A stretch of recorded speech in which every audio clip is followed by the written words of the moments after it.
So for this sentence that was given to us from the intro, what the sentence is telling us is that the paper that we just read was able to demonstrate that by knocking out MAD2 and or above R1 in MCF7 breast cancer cells, they were able to prove that these cells had a resistance to the drug called paclitaxel. And MAD2 and above R1 are involved or are spindle checkpoint proteins. So that's how this part relates to when this sentence says direct evidence that the induction of dysfunctional spindle checkpoint results in paclitaxel resistance.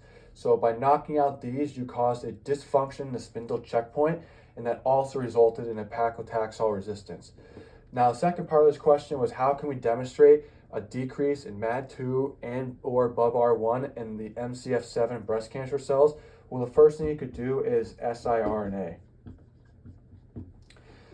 You can make this really simple by having two groups of cells, a control, and then a BUB1 or above R1 siRNA group of cells. And this could also be MAD2 siRNA cells. By introducing an siRNA to these groups of cells, they will bind the BUB-R1 mRNA in these cells, therefore decreasing the amount of BUB-R1 protein that is made in this group of cells. This control group will have no decrease in the BUB-R1 protein because there is no siRNA targeting the BUB1 or BUB-R1 mRNA. So after allowing transfection of this siRNA into this group of cells, you could wait 24 hours and then check the results by doing a Western blot. So the second thing we could do is a Western blot, and you'd have the control and then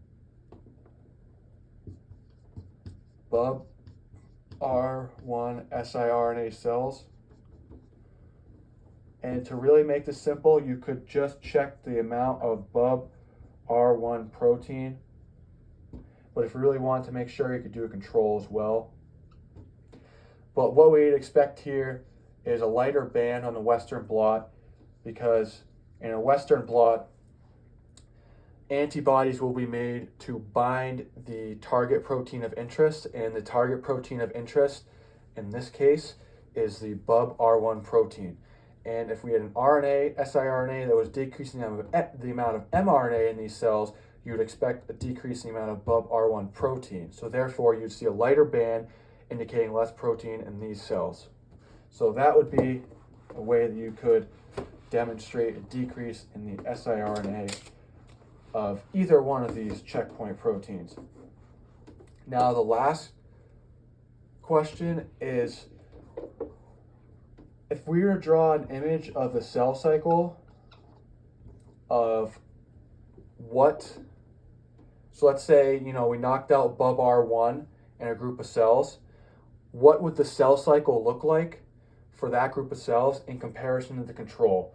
Well, we know that BUB-R1 is involved in the spindle checkpoint of the cell cycle, and the spindle checkpoint is usually in mitosis. And as we know also from this, even just background knowledge, is that BUB-R1 is particularly or is very importantly involved in the conversion of cells going from metaphase to anaphase.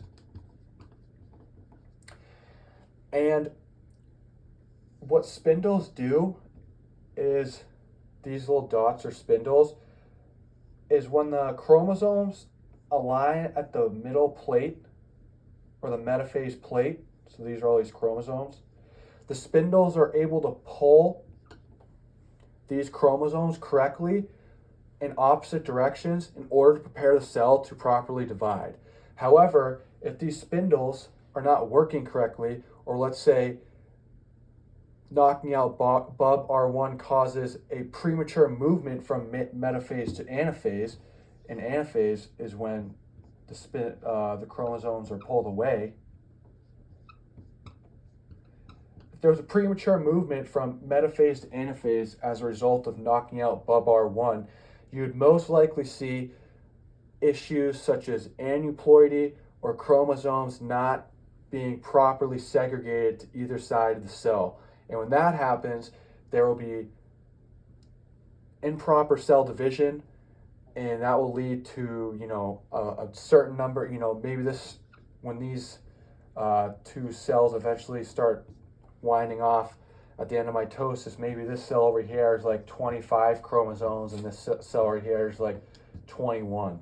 So really, if you're drawing this, what it would look like in a cell, you would see issues with how these spindles are pulling the chromosomes from the metaphase plate away from each other as you move into anaphase. And that would be the big issue that you'd see in cells with a knockout above R1.